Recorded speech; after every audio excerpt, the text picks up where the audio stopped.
Bom dia, amigo! Bom dia, família na rede! Quem vos fala é Geraldo Luigi, cantor e compositor. E toda quarta estamos aqui num bate-papo em assuntos pertinentes do que tange a Torá, o livro dos judeus, o livro que fala sobre as tradições orais, sobre as tradições judaicas em si. E nós estamos nessa semana ainda falando sobre sacrifícios, pecado capital, pecado de morte. E nada mais, nada menos para tirar essas dúvidas, trazer uma explicação mais profunda. Eu falo com ele, sempre ele, lá do outro lado, lá no Paraná. Ele, professor de português, professor de inglês, professor de grego. Eu falo com João Alves Correia, conhecido como S. Bom dia, João Alves. Tudo bem com você? Bom dia, Geraldo. Tudo ótimo por aqui. Paranazão aqui, o clima tá bom, tá tranquilo. Estou ouvindo sua voz muito forte, João. Estou muito bem, Geraldo. Tudo bem. Tranquilo. Eu estou te ouvindo bem. Está me ouvindo bem? Estou ouvindo bem. Tá tudo tranquilo então, né? Tudo tranquilo, tudo ótimo. Então vamos nessa, João. Nós estamos aí ainda quase um mês, né? Falando sobre sacrifícios, sobre as oferendas que anulavam os pecados. E nós falamos semana passada sobre o pecado de morte, sobre adultério, sobre homossexualismo, sobre a prostituição, sobre a sodomia. E nós temos um tema importante também, né, que fala sobre o pecado de morte, que é a violação de alguns preceitos. E vou citar apenas um aqui, que é um dos principais, que é a violação do Shabat, isso para os judeus. Isso está em Êxodo 31:13. Como é que está aí o original? Como é que você pode explicar para a gente fazer uma tradução mais profunda aí? Muito bem. Começando aqui então, Geraldo, com Shemot 31, o Êxodo 31, verso 13 e 14, ok? Perfeito. Diz assim: Ve'ata daber el bnei Israel lemor, et shabtotai tishmeru ki ot riv beini ubeineichem ledroteichem, ladat ki ani Hashem mekadshechem.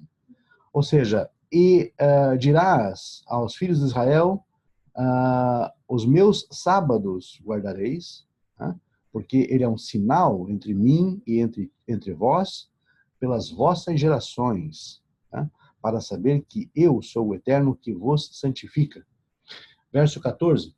Ushmartem et hashabat ki kodesh hu lachem, mechaleleia mot yumat, ki kol haose ba melacha, venichreta hanefesh havi mikerev amea.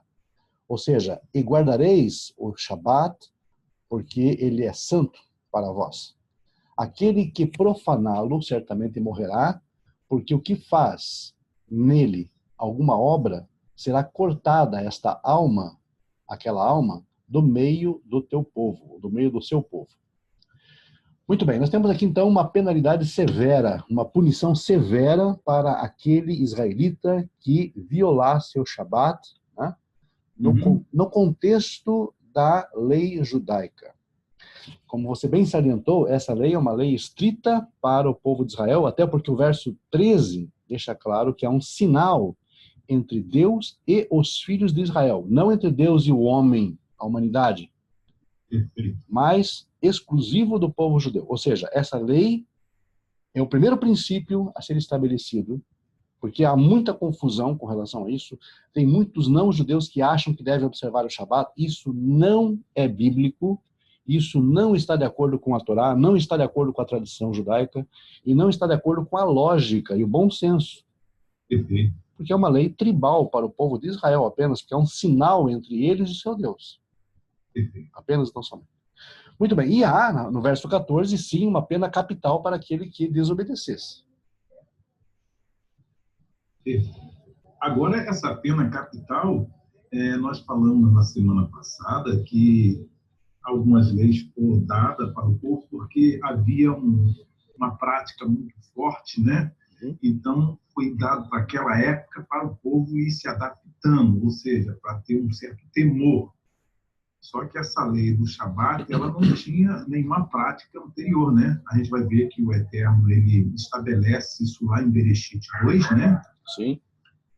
Santificou o Shabat, né? Você pode também abrir aí no Bereshit 2, no versículo, na minha escritura, está no verso 2. Bereshit 2, 2. Ok. Então, a gente vê que essa lei, nenhuma nação, nem povos cumpria essa lei. É uma lei do Eterno em si, não é isso? Perfeito. Só deixa então abrir esse comentário aqui. Eu vou ler o texto que você sugeriu, Geraldo. O verso 2 diz assim, aqui nós temos a origem do Shabat. Veja bem, a origem do Shabat, mas não o Shabat em si. É bom que se entenda isso. Porque no verso 2 do Gênesis 2, nós temos o seguinte. Vaychal Elohim bayom hashvi'i melachto asher asah, vayishbot bayom hashvi'i mikol melachto asher asah.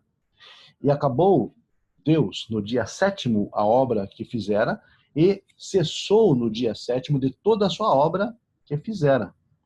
Verso 3. Vayevarech Elohim et yom hashvi'i vayikadesh oto kivo shavat mikol melachto asher bara Elohim la'asot. E abençoou Deus ao dia 7º e o santificou, porque nele cessou, parou toda a sua obra criativa que Deus criara para fazer, para ser feita. Muito bem. O que nós temos aqui não é exatamente o conceito, o Shabat em si, mas o conceito embrionário dele. Veja, nós não temos o termo Shabat aqui como substantivo. O significado da palavra Shabat é o que? Descanso, observância. Shabat significa cessar. Cessar. O ato de cessar. Né? Ou seja, não é exatamente um descanso, né? Porque descanso tem a ver com a raiz de Noah, do patriarca Noé, Lanuah, né? Não é um repouso, não é um descanso, mas está associada, a ideia está associada a isso, mas não é exatamente isso. Shabat significa cessar. Cessar. Ou seja, fazer uma interrupção, uma pausa, né? E essa pausa se reflete depois no pacto sinaítico, quando Deus faz a sua aliança com o povo judeu. Né? Porém, é só lá que o 7º dia recebe um nome, não aqui. Aqui não recebe o nome de Shabat. Por isso que nós insistimos no caso, insistimos que, na verdade, não existe uma ordem, né? Se insiste em que não existe uma ordem para a observância do dia de Shabat para toda a humanidade. Na tradição oral não existe nenhuma recomendação para Adão? Em hipótese alguma. Em hipótese alguma. Não existe nem na tradição oral e nem mesmo na tradição escrita. Então, esse Shabat aí, cessou, era do Eterno, do Criador. Esse Shabat aqui, na verdade, que não é exatamente o Shabat, é o 7º dia, é o término da criação do mundo. Simplesmente isso. Ficou como um memorial. E esse memorial seria relembrado no Pacto Sinaítico, milhares de anos depois, para servir de sinal entre Deus e Israel. Apenas e tão somente. Então, as pessoas podem se perguntar assim, mas por que a menção está aqui? A menção está aqui porque o Eterno é onisciente. Ele sabe todas as coisas. Então, ele cria já todas as coisas com propósito. A tradição ensina que, por exemplo, o templo foi criado antes da fundação do mundo, ou junto com a fundação do mundo. O templo israelita foi criado, obviamente, o dia de Shabat. Foi criado, a própria concepção messiânica veio antes da criação. Por isso que a tradição fala que o Messias pré-existe conceitualmente. Deu essa confusão toda, né? E muitas pessoas acham que é uma realidade tangível, né? Que o Messias estava com Deus. Não, a tradição ensina que o Messias existia com Deus conceitualmente, mas não na forma de pessoa, de ser. O templo existia com Deus conceitualmente, porque foi elaborado muitos milênios depois da criação. Nós temos, então, N questões envolvidas. Aí o perigo que se dá, que existe, interpretar Midrash de forma literal. Se existisse uma planta, né? Exatamente, exatamente. Porque na divina providência, tudo já está incluído. Tudo. Agora, na história humana, ela só se torna um fato de acordo com o andar da história, de acordo com uma cronologia estabelecida. Nós temos o conceito aqui do Shabat, mas nós não temos Shabat, porque não temos uma ordem para que Adão repouse nesse dia. Agora, eu já ouvi falar, não sei se você pode corrigir, que, na realidade, o ser humano ele não tinha um dia de descanso em si, né? Não. Ele trabalhava segunda, domingo, nos dias de hoje. Então, o Shabat foi criado para os judeus em si, porém, o mundo seguiu essa norma, seguindo aí um dia de descanso. Procede? Procede. No mundo ocidental, nós temos, por exemplo, as legislações, né? As leis as leis trabalhistas que dão o direito ao trabalhador a um repouso semanal, né? E isso é derivado, claro, desse conceito, certo? Porém, o Shabat, para o judeu, é tudo menos um descanso. É isso que eu queria entrar. É um dos dias mais ativos para o judeu, é o Shabat, né? Mas ele foi determinado pela Torá não só para descanso, para o judeu. Hoje a gente percebe, hoje eu frequento sinagoga, você conhece a tradição, a gente vê que o trabalho é ativo na sinagoga, né? Sim, sim.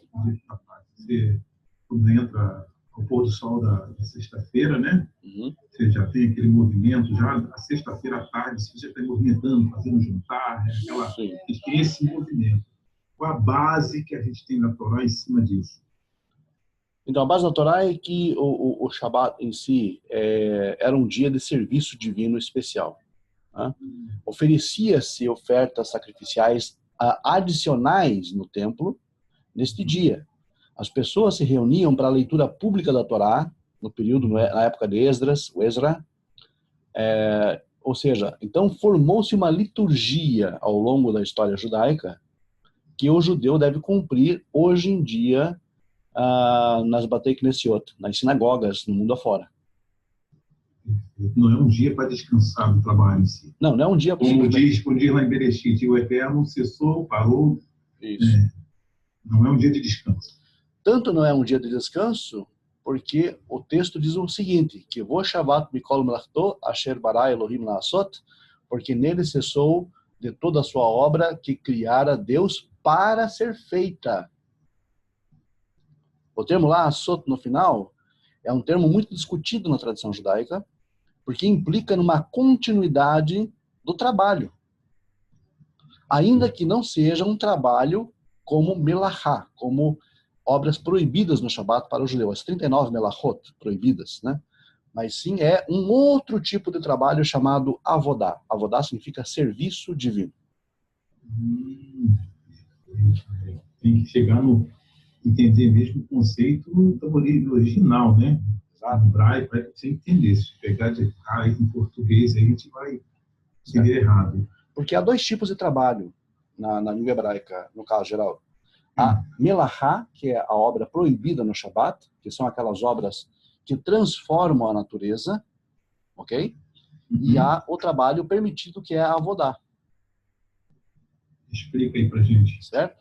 Então, melachá é tudo aquilo que transforma a natureza das coisas.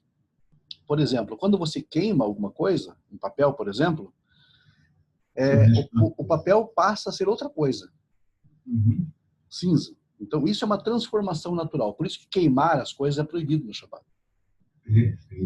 Tá? Quando você corta as coisas, você transforma, você separa, separa os elementos. Então, isso pode transformar, dar, digamos, uma outra função. Então, essa ideia de transformação é que é proibida. Então, agora eu estou conseguindo entender agora. Ou seja, se o Criador cessou de transformar ou criar ao mesmo tempo, né? Quando você corta ou queima, você está, como é que eu posso dizer, Você está transformando a natureza das coisas. transformando a natureza que o Criador parou, é isso? Exatamente. E nesse dia, exatamente. Porque o mundo foi criado por melachot, por esse tipo de obras. Obras que transformam as coisas, né? Mas como é que ficaria? O povo judeu, ele é proibido de criar, de transformar, né, queimar ou cortar algumas coisas. No Shabat. Mas no Shabat? E as nações, nesse dia? Elas continuam criando. Sim. A ordem não seria para a humanidade, então? Porque o judeu falou por um lado, né, tem um lado separado que não está fazendo isso, mas tem as nações que continuam trabalhando, queimando, cortando, e aí? Sim, esse não é o problema, porque aqui no caso, em Gênesis 2, nós não temos uma mitzvah, um mandamento, tipo, guarda o dia de Shabat. Uhum. Nós temos apenas a menção de que Deus distinguiu, separou. O que é separar? Quando você separa algo, você separa aquilo para um uso posterior, não é verdade? Correto? Perfeito. Isso é o termo kadosh, santo. Santo significa separado para um uso posterior. Qual seria o uso posterior? No Sinai, quando Israel fosse criado. Essa é a ideia de kadosh. Porque as pessoas têm uma falsa ideia do que seja santificação. Santificação, no hebraico, que é o kadesh, que é da raiz kadesh, ou santificar, né? Significa simplesmente separar para um uso posterior. Tá? Então, por que os sacerdotes foram santificados? Porque eles foram separados do povo comum para um serviço posterior no santuário. Por que o sétimo dia foi separado, foi santificado? Porque teria um uso posterior por Israel, não pelas nações, por Israel, e receberia um nome, inclusive, Shabat. Mas a minha pergunta seria o seguinte: não altera para o Criador o judeu sudene? Ele parou, ele não está criando, ele não está transformando. Sim. Mas as nações continuam. Isso não altera na visão da criação para o Criador? Não altera porque não é um mandamento para a nação. Não altera. E o Eterno, como você sabe, ele não é afetado pelas nossas ações. Perfeito. Não é afetado. Aqui nós temos apenas, então, somente uma menção. É preciso saber entender, separar, distinguir o que é uma menção, o que é uma mitzvah. Perfeito.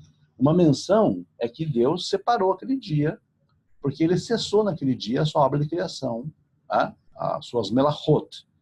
E os judeus, lá no Sinai, para servir, digamos, de nação sacerdotal, eles também tinham as suas leis peculiares. Veja, no aspecto macrocósmico que estamos falando, Israel é o sacerdócio das nações. Forte isso, hein? No aspecto microcósmico de Israel, tinha os levitas e os coanim. Esses tinham leis específicas que o povo comum israelita não tinha. Por exemplo, os levitas, os coanim, eles não podiam tocar em cadáveres, eles não podiam estar em cemitérios, frequentar cemitérios. Mas o povo comum podia. E era o mesmo povo. Era o mesmo povo. Veja, o fato de um israelita comum estar no cemitério não afetaria a ordem dada, digamos, aos sacerdotes deles não fazerem isso diante de Deus. Da mesma forma que um não-judeu que trabalha no Shabat, que produz no Shabat, que transforma a natureza no Shabat, não afeta o sacerdócio israelita, que tem essas leis específicas para eles. Então, aí nós entramos na violação. Pena capital? Por que essa pena capital?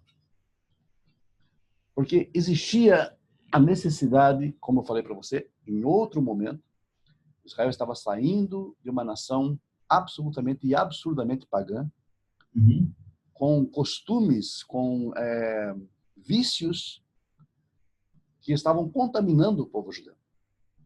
Então, essa retirada e essa disciplina rígida, ela foi necessária, inclusive com ameaça de pena capital, para aquele que violasse o Shabat, porque precisava se organizar o povo. Vamos imaginar uma coisa que acontece no nosso mundo moderno, no caso geral. Veja bem, um país está numa situação de vivência aparentemente democrática, como o nosso país. A coisa começa a desgringolar de um jeito que fica fora de controle. É a nossa situação hoje. É a nossa situação hoje. É como se nós estivéssemos aí, digamos, com toda a liberdade do mundo no nosso Egito. Estamos saindo do Egito agora. Para que possa organizar a massa, o que tem que ser feito? Muitas vezes, uma lei de exclusão. Por exemplo, numa situação de governo militar, há toque de recolher, não há? Uhum. Há toque de recolher, há proibição de reuniões, muitas vezes, há censura. Ou seja, essa rigidez é importante nesse processo para organizar a massa, e organizar o Estado. Entendi. Organizar o Estado. Depois que as coisas começam a amenizar, as leis começam, de alguma forma, a se tornarem mais lenientes. Entendi. Colocar o povo no lugar, né? Colocar o povo no lugar. Então, é como se fosse aqui, digamos, um regime ditatorial, porque era necessário naquele momento para a nação israelita. Entendi. Ou seja, há uma necessidade de uma ditadura no sentido de organizar o povo, e aqueles rebeldes sofrerão sanções nisso. Sanções, exatamente. No mundo moderno. Até para dar exemplo. Exatamente. A gente poderia comparar isso como Moisés, como sendo, digamos, uma pessoa, um vulto histórico e legislador de extrema severidade, de extrema rigidez, porque era necessário para o povo naquele momento. Era necessário. E quando a gente vê o povo acostumando com as leis, né, a gente vê pelo menos o judeu, né, ele tem que fazer todos os trabalhos no dia a dia, né, acordar cedo, fazer a primeira reza, colocar tefilim, colocar talit. Então, quando ele tem essa lei para ele, quando ele vai acostumando, ele vai entrando no prumo, né? No prumo, exatamente. Ou seja, as pessoas começaram a se tornar civilizadas naquele momento, a partir daquele momento, porque havia questões de censura na Torá, censura às práticas do Egito, você sabe muito bem. Hukot Hagoi, ou seja, caminhos do gentil, é uma prescrição que o judeu não deveria seguir o Hukot Hagoi, os preceitos dos gentios, porque eles estavam recém saídos do Egito, então houve uma censura rígida em cima disso. Por quê? Para poder organizar a massa muito bem incivilizada, né? Muito bem. E nesse momento, até pena capital foi, digamos, colocado no contexto porque realmente era necessário.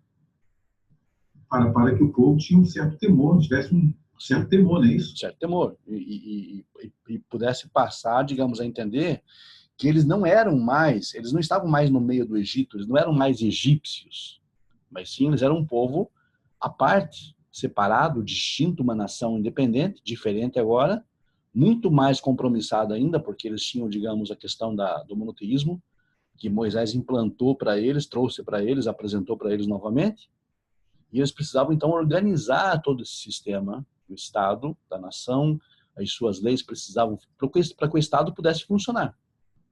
Ou seja, desde que existe a humanidade, ela sempre precisou de regras, né? Sempre. Virou uma baderna, né? Sempre. Todo mundo faz o que quer. O dilúvio veio sobre o mundo porque o mundo anterior ao dilúvio não tinha regras. Né? Porque as pessoas, elas faziam o que bem entendessem. Né? Agora, a história israelita, você vê que a partir na evolução histórica, você vê Moisés governando praticamente sozinho, como se fosse um regime ditatorial mesmo, necessário para impor a ordem. Depois, esse domínio, esse governo é transmitido para Josué, que passa a liderar o povo. Depois de Josué, já vemos o período dos juízes já se torna, digamos, algo diferente, e depois o período dos reis, né? Em que mostra uma evolução em termos de política, evolução política, social e religiosa. Agora, me tira uma dúvida aqui. O Ben-Hur, ele tem as 7 leis, certo? Correto. Existe alguma lei que ele não cumpra e teria alguma pena para ele, Então, tem 7 leis para cumprir. sim. Mas se ele falhar 3, 1, 2, qual seria a pena diante do Criador, diante da humanidade, para um Ben-Hur? Primeira coisa que... O primeiro ponto que nós entendemos, nós derivamos a partir da própria tradição judaica, que explana as 7 leis universais, nas obras do Rambam, Maimônides, nós encontramos em Mishneh Torah, Hilchot Melachim, Lei dos Reis, capítulo 9 e 10, encontramos prescrições acerca dos preceitos noéticos. E um deles, já que você perguntou sobre pena capital, diz respeito ao estudo aprofundado da Torá pelo Ben-Hur. Ou se ele guardar Shabat, por exemplo, ou se guardar festas judaicas. Isso demanda pena capital.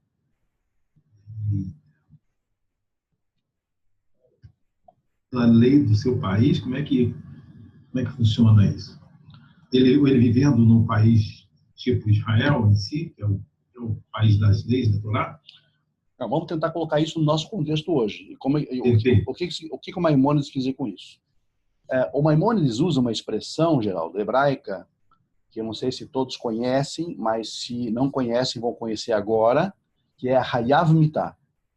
Hayav Mitah significa digno de morte. Certo? Digno de pena capital, digno de morte.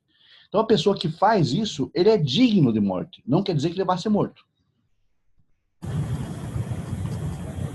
Veja que existe uma diferença. Ele é merecedor de pena capital, mas isso não significa que ele vá morrer necessariamente pela mão do tribunal. Compreende? Então, é diferente, digamos, de uma lei da Torá que diz que essa pessoa morrerá e será colocada à morte pela mão do tribunal judaico, do tribunal israelita, nos tempos bíblicos. Quando o Maimônides diz que aquele que faz esse tipo de coisa é digno de pena capital, ele está falando que essa pessoa que transgride esses preceitos. É interessante que o Ben-Hur, na verdade, ele pode transgredir tentando cumprir, mas tentando cumprir coisas que não é dele. Então isso o torna digno de pena capital. E quando ele transgride uma das 7? Então, é o mesmo caso. Existe, por exemplo, penas capitais na questão, por exemplo, de idolatria. Existe pena capital no sentido de assassinato. Existe pena capital no sentido de relações proibidas. Ou seja... Pega a nossa Constituição, né? Hoje, se fosse aqui no Brasil, né? Sim, claro. Na verdade, assim, se a gente fosse cumprir essa lei literalmente, e alguém fosse morto por algum tipo de violação das leis noéticas, isso seria também uma violação do próprio princípio judaico de Hayav Mitah. Ele é digno de morte, mas isso não significa que ele seja morto. Porque uma coisa é merecer a morte, outra coisa é ser executado. Aí entraria naquela situação que nós falamos, né? Ou seja, pagaria, né? Sim. Pagaria com bens, né? Exato. Há uma comutação de pena. Porém, nos dias de hoje, o que se entende derivado da compreensão dos sábios, da abençoada memória, é que essa pessoa que viola os preceitos noéticos, por exemplo, Ben-Hur que viola os preceitos noéticos, ele é Hayav Mitah, ele é digno de morte, mas alirei shamayim, ou seja, pela mão dos céus. Aí entra o mundo espiritual. Exatamente. Ou seja, quem vai julgá-lo e quem vai, digamos, condená-lo, entre aspas, assim, né? E de alguma forma, nós não sabemos exatamente como, não é o homem em si, mas sim o próprio Criador. Tá? Agora, no caso do judeu, a lei, você explicou bem que ela teve uma necessidade para colocar o povo em regra, né? Sim. Acertar o povo. E nós sabemos que o povo hoje está espalhado, né, pelas nações, né? Perfeito. Nós temos conhecimento de pelo menos 2 tribos, né, que está em alta hoje, conhecido pelo povo em si, mas não sabemos se é a certeza exata, né? A tribo de Judá, né, e a de Dan, é isso? Então, na verdade, hoje em dia, O que nós temos como judeus, na verdade, é exatamente derivado desse nome Yehudá. Uhum. Então, quando a gente fala judeu, a gente está falando de pessoas que são oriundas, cujos ancestrais estavam vinculados ao antigo reino da Judéia. Só que lembrando, a Judéia era uma constituição de duas tribos misturadas, Judá e Benjamim. Então, os judeus modernos, os distinguíveis, aqueles que você pode distinguir, eles são descendentes desse reino antigo da Judéia, que existiu há 2000 anos atrás, né? Porém, as 10 tribos, as 10 tribos do norte, essas tribos elas se perderam para a história e nós não temos mais contato com elas, nós não sabemos onde elas estão, não sabemos quem são os seus descendentes. Então, o judeu hoje, todos eles, que são reconhecíveis, que são identificáveis, eles são descendentes desse reino composto pelas antigas tribos de Judá e Benjamim. Mas existe já duas, né, que já foram encontradas? Então, isso, na verdade, há uma grande divulgação na mídia de que uma instituição israelense teria encontrado algumas tribos na Ásia, né? Tribo de Menashe e alguns de Manassés, no caso, que teriam vivido ou estariam vivendo no enclave entre o Paquistão e o Afeganistão, algumas pessoas que estavam na península da Indonésia, da Indochina, e que também estavam, talvez, no antigo reino de Burma, ou também na Índia, entre os chamados Beta Israel, também os Falachas na Etiópia, se bem que os Falachas, na verdade, não são considerados uma tribo em si, na Etiópia. Mas os Menashe, Bnei Menashe, que são, digamos, pensa-se que eles são descendentes de Manassés, mas isso é muito volátil, é muito difícil de ser comprovado isso, né? Não tem como. Podem ser, digamos, não nego, até porque, na verdade, ocorre que quando você lê o relato das tribos perdidas, você percebe que elas foram mandadas para algumas cidades da antiga Assíria, que hoje é o território correspondente à região do Irã, Iraque e adjacências ali, né? Afeganistão, Paquistão, até a Índia, por que não? Porque os movimentos migratórios acabam, digamos, forçando as pessoas a buscarem outros cantos para viver. Então, é possível que essas pessoas tenham uma ligação, um vínculo, porque elas tinham práticas religiosas que se assemelham aos judeus. Então, essa é a associação. Mas é apenas uma associação, não é nada comprovado cientificamente, DNA, nada disso. Então, nesse caso, a lei do Shabat, né, teria que ser, ou todas as leis, né, teria que abranger quando todas as tribos estivessem reunidas, né, isso em seu território. Nesse caso, como as nações estão espalhadas, o valor do Shabat, das mitzvot em si, diante da Torá. Eu acredito que o Shabat é uma das únicas heranças entre as mitzvot judaicas que podem ser, digamos, efetivamente cumprida pelo judeu. Ou seja, há possibilidade, há viabilidade. Porque, veja, o Shabat, por ele ser uma mitzvah, um cerne de uma mitzvah, das mitzvot, juntamente com a Brit Milá, a circuncisão, são 2 preceitos que nenhum judeu na face da terra pode dizer: eu não tenho condições de cumprir. E são justamente elas que que são o sinal, os sinais da aliança entre Deus e Israel. Mantém, né, o povo. Que mantém isso. É uma questão cultural, é uma questão social, é uma questão étnica, eu sei, é uma questão tribal também, mas é uma questão de vínculo espiritual também com o seu Deus. Então, dizer que um judeu que diz que não pode guardar Shabat ou que não pode fazer Brit Milá, acredito que esse judeu, na verdade, não quer nada com nada.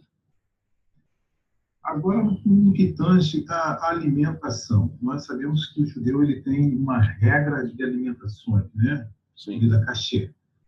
E a gente vê no capítulo de Bereshit 9, quando o Eterno dá uma ordem para Noé, né, e seus descendentes se alimentar de tudo que se arraste pelo chão, né? Ou seja, não tem uma prescrição para o Benor se alimentar, né? Não Ele tem. pode... Como é que fica essa situação? Não tem restrição, tudo. Não tem restrição. Para os filhos de Noé não tem restrição dietética. É claro que, na verdade, a gente com a mente ocidental pode pensar assim, mas daí eu vou comer, sei lá, morcego, vou comer... A gente vê isso em alguns países aí, né? Vou comer inseto, vou comer inseto e tal. Depende da cultura.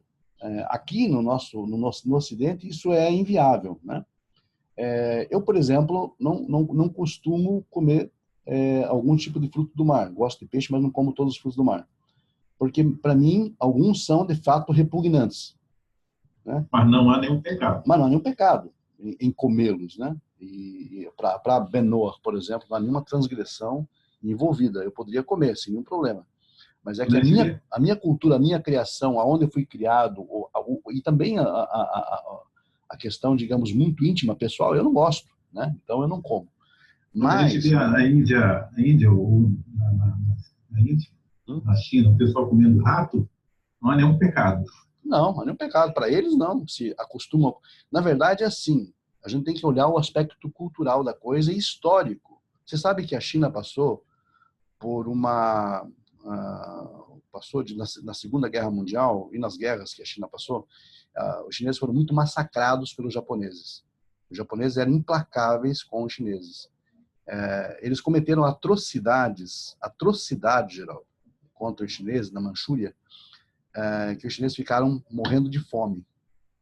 Então, eles se viram obrigados a comer tudo que realmente se arrastava sobre a terra. E acontece que, ao comerem isso para sobrevivência, e sobreviveram, né, à fome, eles acabaram incorporando isso ao seu costume local. Não que eles comessem antes, até insetos e tudo mais, mas passaram a ter esse costume. Porque é por uma questão realmente de sobrevivência. E nesse caso a vida prevalece, né? Prevalece. Então, o que acontece? Então, veja, examinando o aspecto histórico, você entende por que os chineses comem disso tudo hoje. Né? E na Indochina, no Camboja, por exemplo, eles comem também absolutamente tudo. No Vietnã também, por conta da guerra, ou das guerras e da fome também, que aquela região sempre foi, digamos assim, assolada por fome, né? E uma população grande, sabe que os orientais eles têm uma população gigantesca. Como alimentar esse povo todo, né? Então, de alguma forma, isso, acredito, foi até uma providência para que o povo realmente não perecesse ainda mais. Perfeito. Né? Agora, já aproveitando o assunto de alimentação, a gente sabe que existem judeus vegetarianos. Sim. Né? Tem pena de matar animal, não come carne. Como é que o judeu vegetariano vai cumprir Pêssar, tem a obrigação de matar um cordeiro de carne? Né? E existe alguma lei que dá base para o judeu não comer carne? Ou ele tem que comer carne? Bom, o fato é o seguinte, um judeu vegetariano, ele não é um judeu religioso. Ele pode até pensar que é, né? Mas ele não é. Não é porque uma das questões básicas do judaísmo é justamente o ato do abate do animal.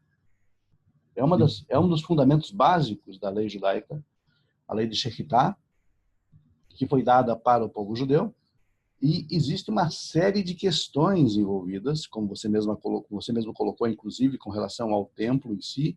Um judeu religioso que acredita na reconstrução do terceiro templo, que os sacrifícios vão voltar, que as ofertas serão continuadas, né? Elas terão uma continuidade, as pessoas comerão dos sacrifícios, os sacerdotes comerão dos sacrifícios. Então, essa pessoa que se diz judeu, digamos, religioso, normalmente ele tende a interpretar isso de uma forma um tanto quanto diferente. Muitas vezes ele sequer acredita nisso, ele sequer acredita na reconstrução, na restituição dos sacrifícios, justamente porque ele é vegetariano. Né? Mas não que a Torá, o Tanakh, a tradição esteja dizendo isso, é que ele está interpretando da forma como ele bem entende, porque para ajustar as suas crenças pessoais. E deve achar um absurdo nessa lei do abate, né? Sim, deve achar um absurdo, mas o fato é que, comportando-se assim, ele está indo, digamos, de encontro, né? Ele está indo frontalmente de encontro à tradição judaica, à tradição bíblica e ao próprio espírito do judaísmo em si, que ordena essa prática, inclusive, enquanto o templo existe, e existe, digamos, a prescrição, existe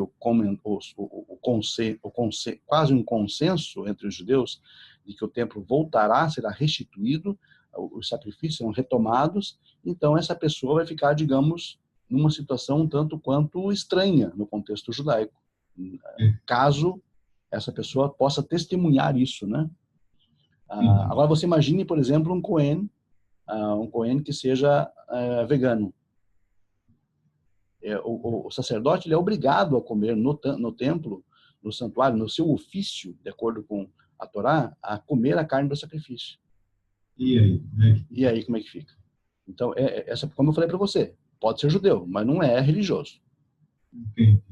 Agora, a gente vê que as leis em si, né, as principais leis, elas estão suspensas, né, e claro que o povo está fora da sua terra, e a gente vê que as rezas, as mitzvot, né, os mandamentos, substituíram os sacrifícios, né? Sim. Aí a gente pergunta, o povo está vivendo hoje, principalmente o povo religioso, vai para a sinagoga, faz a reza, faz a reza em casa, faz todo o cumprimento. Qual a finalidade do retorno dos sacrifícios na era de Mashiach? Isso está lá a gente entende que está lá em Ezequiel, né? Você deve ter o texto aí. Sim. Ezequiel 45, 16 a 25.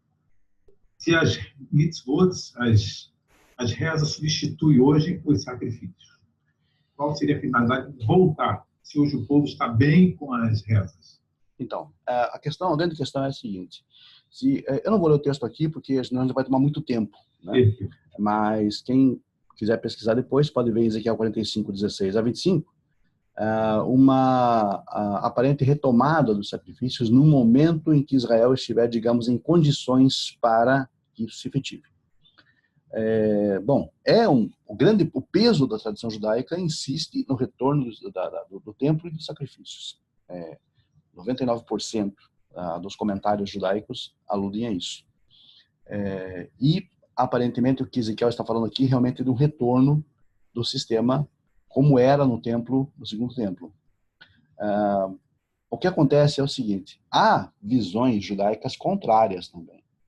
Por exemplo, o próprio Nachmanides, que é um grande expositor medieval, ele acreditava na restituição dos sacrifícios, na reestruturação do templo e também do retorno dos sacrifícios.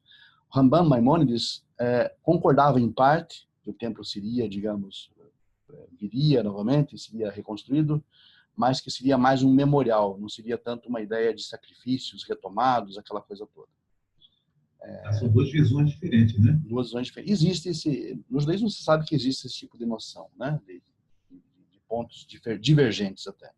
Mas não vou entrar muito. Pesa mais. Eu não vou entrar muito em detalhe pelo seguinte, porque a grande questão é que prevalece a ideia no judaísmo de que os sacrifícios serão retomados. Prevalece. Isso é um fato. Então, o que acontece? Essa situação das orações, da confissão, da shuvá, no entendimento deles, deixa eu deixar bem claro isso, Geraldo, deixar bem claro, fazer uma ressalva aqui, no entendimento deles, essa questão é apenas, então, somente transitória.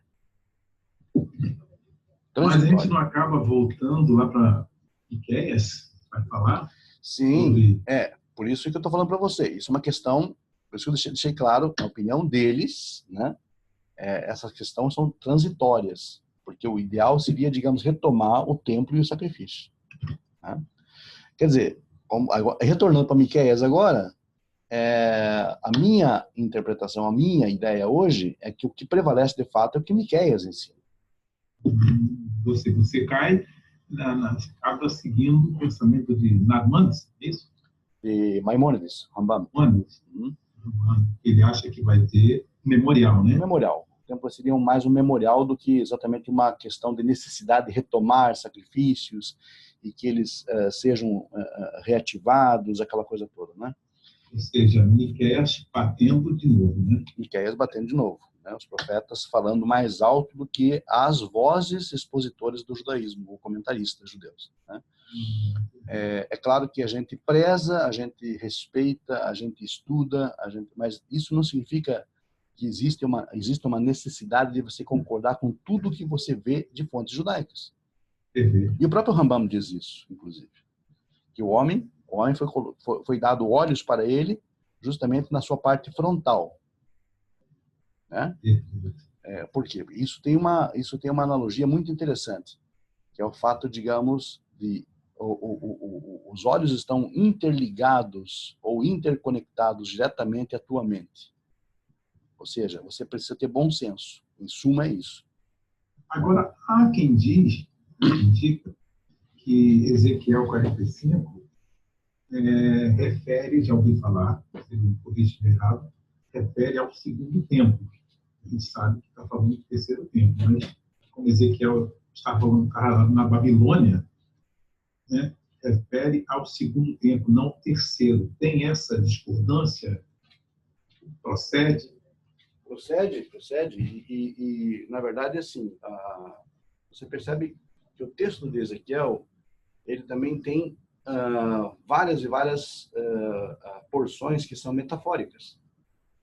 Então, há uma descrição do templo, e pode ser que ele estivesse falando do segundo templo, porque cronologicamente é o que estaria diante dele. Né? Porém, é lógico que o segundo templo jamais chegou a ser feito em conformidade com a planta de Ezequiel. Perfeito. Tá? Então, daí por isso que alega-se que isso seria então um terceiro templo. E também não foi construído pelo povo em si, né?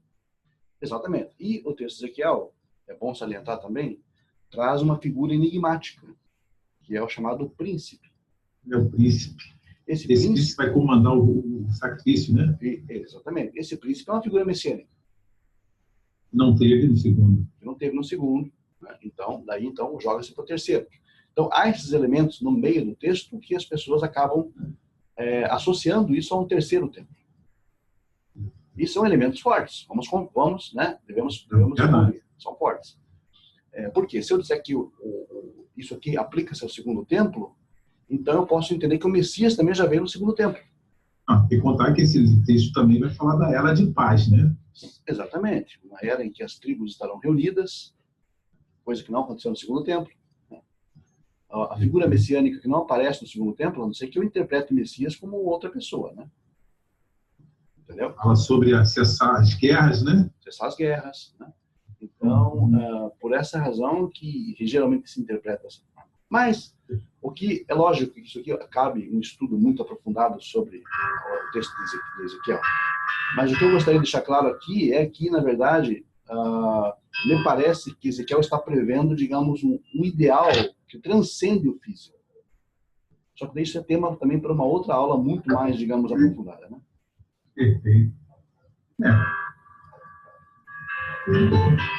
Nós estamos aí no finalzinho, chegando ao meio-dia.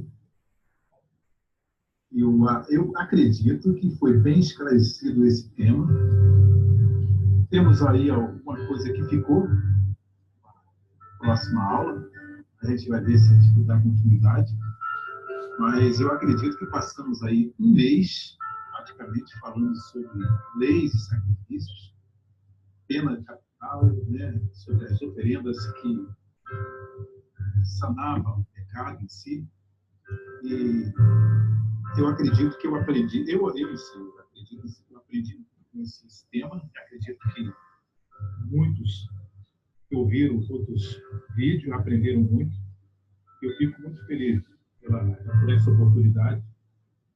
E você está disponibilizando aí seu tempo também de esclarecer esses ensinamentos. E deixo aí as suas considerações finais aí. Estou muito contente. Ok, Jota, fico muito feliz pelo fato de que, apesar de termos aí um resumo desse tempo todo, você sabe que o tema é muito amplo, né? Mas, de qualquer forma, fica aí a nossa contribuição para que as pessoas possam compreender isso de uma forma melhor, não? Uma melhor forma, de um jeito melhor. Ou então, serve também como ponte para continuar os estudos, né? Agradeço a você pela oportunidade também, sempre honrando o teu nome pelo fato de você disponibilizar o teu tempo e também se dispor das tuas aulas de hebraico para dar essa hora, digamos, de presente para os nossos aí, ouvintes, né? Fico muito feliz por você e acredito que isso só trará, na verdade, dividendos, né, para a concepção, o conceito monoteísta universal. Muito obrigado, viu? Eu só estou ganhando com isso, não estou perdendo nada, embora esse tempo seria para estar estudando hebraico, mas temos aula na segunda-feira, e esse período aí da quarta-feira para mim é especial, eu só estou ganhando com isso. Muito bom. Então, na próxima quarta, estaremos aqui mais uma vez. Uma boa tarde a todos. Boa tarde, João. Boa tarde, João. Boa tarde a todos os ouvintes. Muito obrigado por ouvir. Muito grato. Até a próxima, gente.